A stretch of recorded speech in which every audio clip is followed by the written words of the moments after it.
பார்த்தீங்கன்னா, 1956ல வந்து சுதந்திரம் வருது. அதாவது வெள்ளைக்காரங்கள்ட்ட இருந்து. ஸோ அதுக்கப்புறம் விடுதலை ஆனதுக்கப்புறம் 20 முறைக்கு மேல வந்து ஆட்சி வந்து கலைக்கப்பட்டிருக்கு அப்படிங்கிற மாரி சொல்றாங்க. இங்க அதிகமான முறை வந்து ராணுவ ஆட்சி கொண்ட அந்த ஒரு நாடும் வந்து இந்த ஒரு சூடான் தான். இந்த 2021ல பார்த்தீங்கன்னாக்கா, இவங்க வந்து மிக ஆட்சி வந்து கலைக்கப்படுது. ஸோ அந்த நேரத்துல வந்து ஆர்எஸ்எஃப் அப்படிங்கிற ஒரு அமைப்பு வந்து உருவாகுது. ஸோ அந்த அமைப்பும், அங்க உள்ள ராணுவமும் சேர்ந்துகிட்டு, அங்க உள்ள கவர்ன்மெண்ட்ட வந்து எதிர்க்கிறாங்க. மிகப்பெரிய ஒரு வன்முறை நடக்குது. மிகப்பெரிய ஒரு போர் நடக்குது. ஸோ அந்த போர்ல மிக மக்கள் வந்து அதிகமான மக்கள் வந்து கொல்லப்படுறாங்க. கொல்லப்பட்டாலும், அங்க உள்ள இன அழிப்பும் வந்து அதிகமா ஏற்படுது அப்படிங்கிற மாரி சொல்றாங்க. ஸோ அதுக்கப்புறம் வந்து அவங்க வந்து இந்த இந்த போர் நடந்தது ஃபுல்லாமே வந்து பார்த்தீங்கன்னா, கார்டூன்ங்கிற ஒரு மிகப்பெரிய ஒரு மாநகரத்துல தான் நடந்திருக்கு.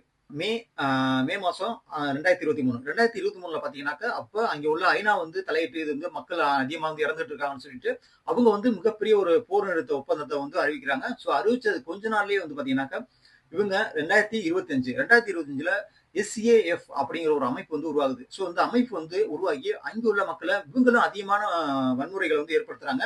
அங்க உள்ள ராணுவத்தோட சேர்ந்துக்கிட்டு. அதுக்கப்புறம் அங்க உள்ள மக்கள வந்து பார்த்தீங்கன்னாக்கா, அங்க உள்ள விமான நிலையமா இருக்கட்டும், அங்க உள்ள ஜனாதிபதி மாளிகையா இருக்கட்டும், எல்லாத்தையும் வந்து கைப்பற்றுறாங்க. கைப்பற்றி இப்போ வரையும் 5,00,000க்கு மேல வந்து குழந்தைகள் மட்டும் இறந்திருக்காங்க அப்படிங்கிற மாரி சொல்றாங்க. சாப்பாடு, அது மட்டும் இல்லாம அவங்களுக்கு உள்ள மெடிசின் சரியா கிடைக்காம, எல்லாமே இல்லாம அவங்க வந்து இறந்திருக்காங்க. ஸோ மக்கள் வந்து பார்த்தீங்கன்னாக்க, இப்ப ரீசென்ட்டா வரையும் 1,50,000க்கு மேல வந்து மக்கள் வந்து இறந்திருக்கலாம் அப்படிங்கிற மாரி சொல்லப்படுறாங்க.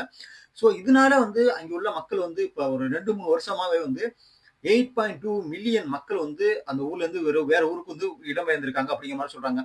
அது மட்டும் இல்லாம அங்க உள்ள 3.5 மில்லியன் மக்கள் வந்து அந்த ஊர்ல இருந்து வேற நாடுக்கு அதாவது புலம்பெயர்ந்து போயிட்டாங்க அப்படிங்கிற மாரி சொல்றாங்க. ஸோ அந்த அளவுக்கு வந்து மோசமான சிச்சுவேஷன்ல தான் இந்த இப்ப சூடான் வந்து இருந்துட்டு இருக்காங்க.